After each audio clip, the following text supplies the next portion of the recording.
días, amigos. Cubavisión llega hasta ustedes para brindarles pormenores de la situación epidemiológica que enfrentan hoy nuestro país y el mundo ante el impacto de la COVID-19. En este minuto cedemos la señal a la conferencia de prensa moderada por Héctor Amec Velázquez y con la presencia del doctor Francisco Durán, director nacional de epidemiología del Ministerio de Salud Pública.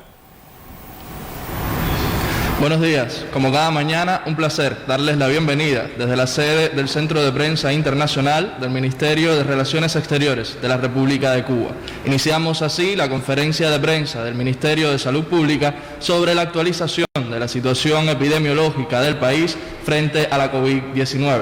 Nos acompaña, como ya es habitual, el doctor Francisco Durán García, director nacional de epidemiología del MINSAP. Doctor, buenos días. Buenos días a ustedes, a todos los que nos siguen. Y vamos a brindar la información correspondiente al día de hoy, pero que, como siempre digo, es con la información que se cerró el día de ayer a las 12 de la noche. Hasta esa fecha se mantienen los 182 países que tienen casos de COVID ya diagnosticados. La cifra se incrementa en 84.339 más. Ya llegamos a los 2.114.269 casos confirmados en el mundo. Lamentablemente han fallecido 145.144 personas, 8.824 en un solo día, y eso da una letalidad en el mundo de 6,86, prácticamente 6,9, superior a la del día de ayer, o sea, todos los días incrementa la letalidad. La región de las Américas, con 787.079 casos confirmados, 38.823 en un solo día, el 37,23% del total de los casos reportados en el mundo, y con 36.496 fallecidos, 2.808 en un solo día, es la situación que tiene la región de las Américas. Eso da una tasa de 4,89, 4,9 prácticamente. Se mantienen en Cuba hoy un total de 12.254 personas, de las cuales 5.202 son extranjeros y emigrados 7.052, cifra muy similar a la del día de ayer. En casas de arrendamiento también es una cifra muy similar, se encuentran 951 extranjeros y, al igual que el día de ayer, Santiago de Cuba y los municipios Plaza, Centro Habana y Playa en la provincia de La Habana son los que mantienen un mayor número de extranjeros en sus casas de arrendamiento. En hospitales tenemos hoy 2.866 pacientes, en vigilancia 170 por diferentes causas, sospechosos 1.968 y confirmados 728. En la atención primaria se vigilan 7.592 personas. Con el objetivo de detectar la presencia del SARS-CoV-2 y la COVID, se estudiaron 1.895 personas en el día de ayer. En el IPK 975, en los laboratorios de biología molecular de Villa Clara 275, el de La Habana 188, el de Santiago de Cuba 77, el Centro de Investigaciones de la Defensa Civil 187 y el Centro de Ingeniería Genética y Biotecnología, que saben que comenzó a realizar diagnóstico hace 2 días, 93, al igual que el Hospital La Mejeira, que ya procesó las primeras 100 muestras. Como resultado de estos estudios, se diagnosticaron 63 nuevos casos, 63 nuevas muestras positivas. De esta forma, ya se han estudiado 25.309 personas buscando el virus. Se han diagnosticado 986, que representa un 3,9% de las personas que se han estudiado como tal. Los 63 casos que se confirman en el día de ayer, todos fueron cubanos, 49 fueron contactos de casos que ya estaban confirmados y en 14 no se precisa la fuente de infección, al igual que en días anteriores. Muchas veces me dicen, y después de eso que usted dice, ¿cuánto se logra identificar? Ese es un dato que pudiéramos buscarlo, pero como yo también digo, se profundiza mucho. Después que se confirma un caso, se le hace lo que se llama una historia epidemiológica muy en detalle, con todas las relaciones que puede haber tenido. Porque a veces en una primera instancia uno no dice todo, primero porque no se acuerda y otras veces porque no le conviene decirlo, con quiénes son todas las relaciones. Después ya entonces, entendiendo un poquito la dinámica de esta enfermedad, pues entonces van dando más y se pueden establecer relaciones. No obstante, reitero, hay algunos en los cuales no se establece, y es el hecho de que en muchos lugares abramos eventos de transmisión como consecuencia de que aparecen nuevos casos sin una fuente de infección identificada. 32 fueron del sexo femenino, prácticamente estamos equiparados ahí, 50,7%, y el 80,9% de los casos positivos fueron asintomáticos, cifra todavía superior. Fíjense que ya en los últimos partes la cifra de asintomáticos va creciendo, por lo tanto no descansamos, reitero siempre, en seguir buscando en grupos de población que no tienen ninguna evidencia de enfermedad, pero que sí tienen riesgo por determinadas características como tal. De los casos diagnosticados en el día de ayer, 10 pertenecen a la provincia de Mayabeque, 9 del municipio de San José de las Lajas y 1 de Melena del Sur. En La Habana son 23, 5 del municipio Habana del Este, 4 de Plaza de la Revolución, 4 de 4 de Plaza de la Revolución, Arroyo Naranjo, Rey, la 10 de octubre y la Lisa, con 2 cada uno. San Miguel del Padrón, Cerro, Guanabacoa, Habana Vieja, Boyeros y Playa, con 1 caso cada uno. O sea, una dispersión dentro de la misma Habana. En Matanzas son 9 los diagnosticados, 6 del municipio Limonar, 2 de Matanzas y 1 de Cárdenas. En Villa Clara son 14, todos del municipio Santa Clara. 1 en Cienfuegos, del municipio de Cienfuegos, 2 en Santi Espíritus, de los municipios de Santi Espíritus y Cabaiguán. En Camagüey, 1 del municipio Camagüey.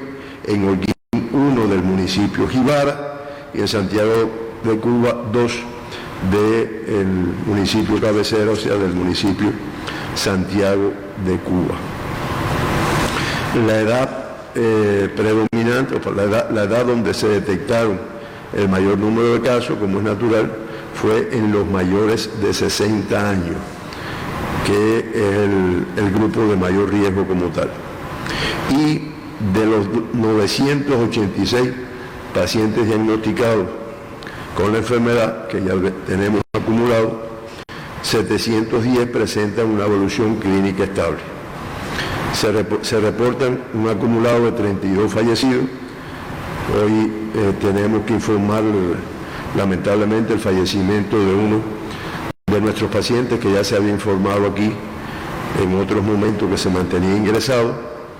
Eso nos da una letalidad de 3,2%, con lo cual estamos insatisfechos. Es algo con lo cual perfeccionamos la forma de atención, la forma de que las personas lleguen a tiempo a las unidades de salud, desde el punto de vista de disminuir esta letalidad, independientemente de que muchas veces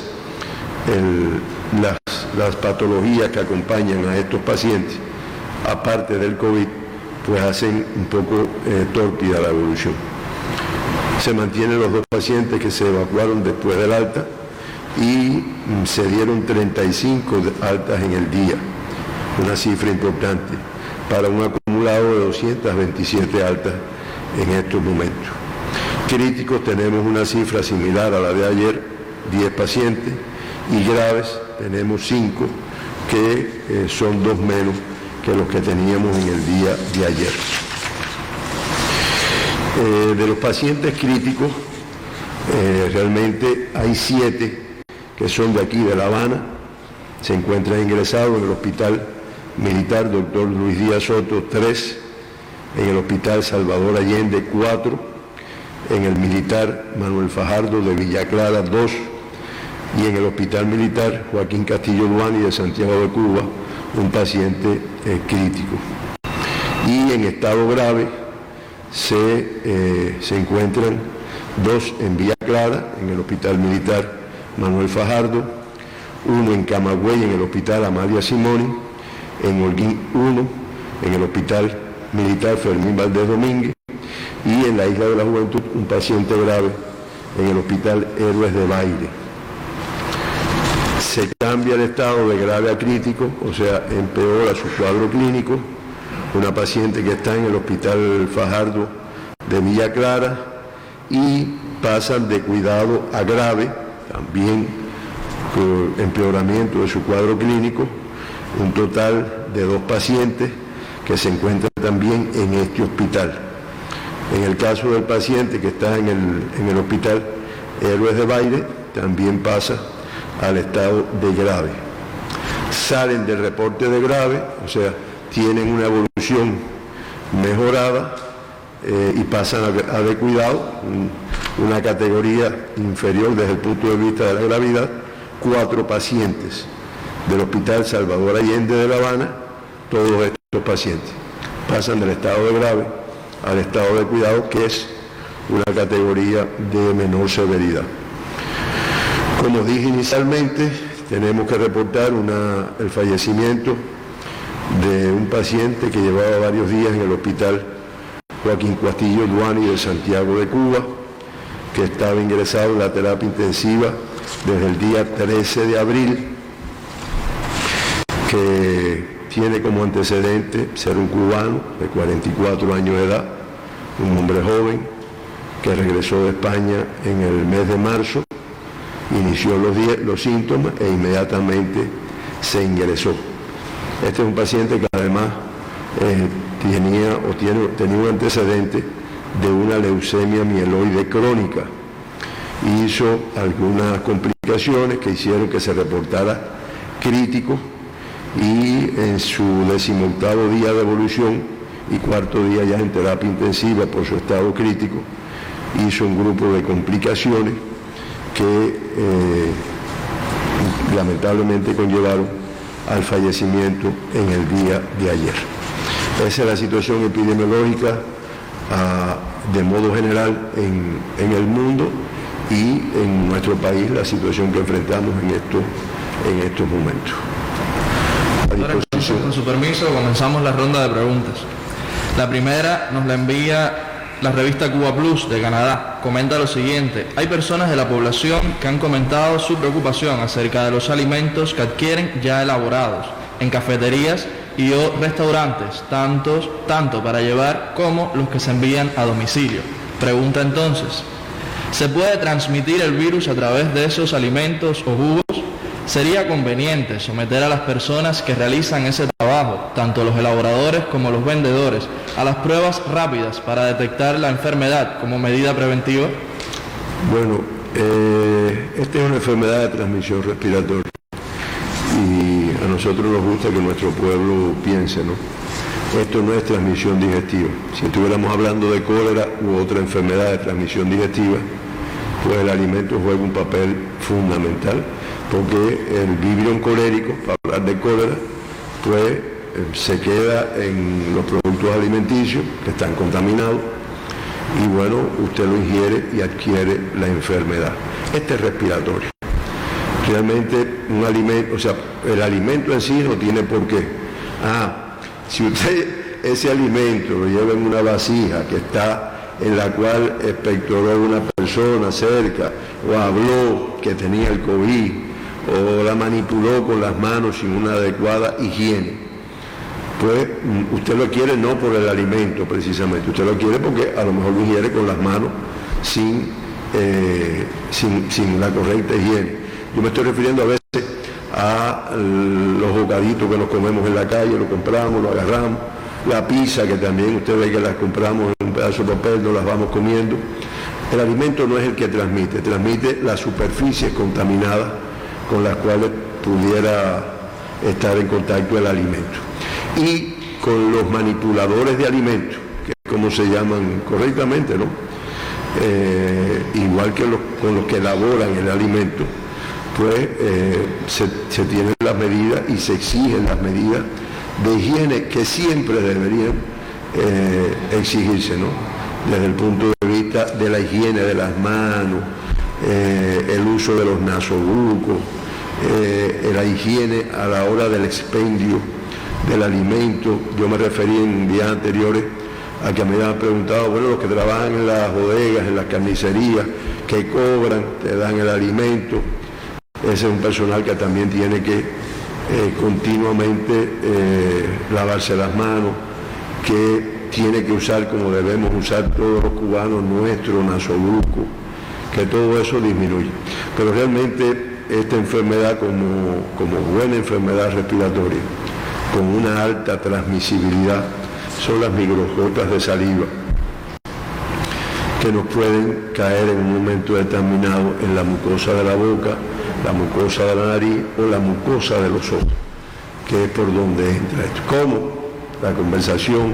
Además, ya varias veces hemos hablado de la cantidad de horas, y en algunas literaturas te hablan de días que está el virus sobre la superficie. Y yo vengo, toco esa superficie, me contamino la mano y después hago algo que me han dicho que yo hago con frecuencia, que es rascarme los ojos como tal, ¿no? Entonces yo estoy llevándolo ahí en ese sentido. De ahí las medidas de protección que tenemos que utilizar todos los cubanos y todo el mundo para ver si se logra contener esta pandemia que por la cifra en el mundo realmente no tiene una contención hasta este momento. Una segunda pregunta de la Agencia Cubana Prensa Latina. ¿Cuál pudiera decirse que es el número aproximado de casos de la COVID-19 infectados a partir de una persona contagiada en el mundo y específicamente en Cuba? Ahí se habla de una segunda generación, una tercera generación, una cuarta generación. Refiriéndose a, yo estoy en contacto con Georgina, la contamino, pero además de eso, Georgina está en contacto con otra persona, la contamina también y se va dando ahí. Ahí las personas que tienen el virus, pues muchas veces pueden contaminar o pueden infectar, no es correcto el término de contaminar, pueden infectar a tantas personas como las que tengan relaciones y no haya una adecuada protección, ni por la persona que tiene el virus, ni por la persona con la cual contacta. Y eso precisamente es lo que, desde el punto de vista del trabajo epidemiológico, se trata de buscar más, porque es lo que te permite detectar personas que pueden estar contagiadas.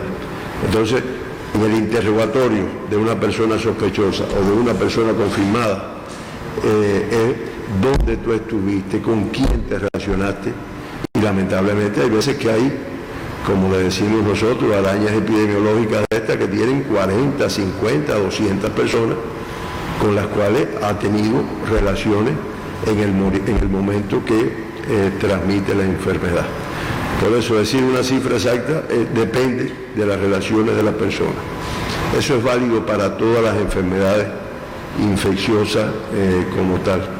Yo recuerdo que muchas veces cuando yo trabajé SIDA, ¿no?, que fui responsable del programa en mi provincia, fue director del sanatorio, una cosa es cuando tú entrevistabas el caso en una primera instancia y otra cosa es cuando ya llevaba días y tú ibas interrogando, ¿no? Y entonces aparecían nuevos contactos, que lamentablemente muchas veces ya estaban contagiados o que eran los que lo habían contagiado a esa persona. Esto es válido también para COVID, como para cualquier enfermedad infecciosa.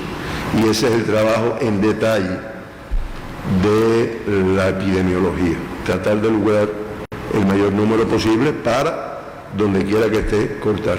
y ese va a ser parte del universo ese asintomático que tenemos ahí, en el cual se busca hasta que se encuentre que alguno pueda estar infectado. Doctora, no sé sí. si satisfago la respuesta. Muchas gracias, doctora. Así terminamos la ronda de preguntas. Si existe alguna última aclaración. No, por mi parte no. Agradecerle a ustedes y a los que nos siguen este intercambio diario que nos permite actualizar y sobre todo nos permite, a veces me dicen, no, porque tú lo que haces es meter miedo. No, yo no meto miedo, yo lo que digo son las realidades. El miedo lo coge cada cual.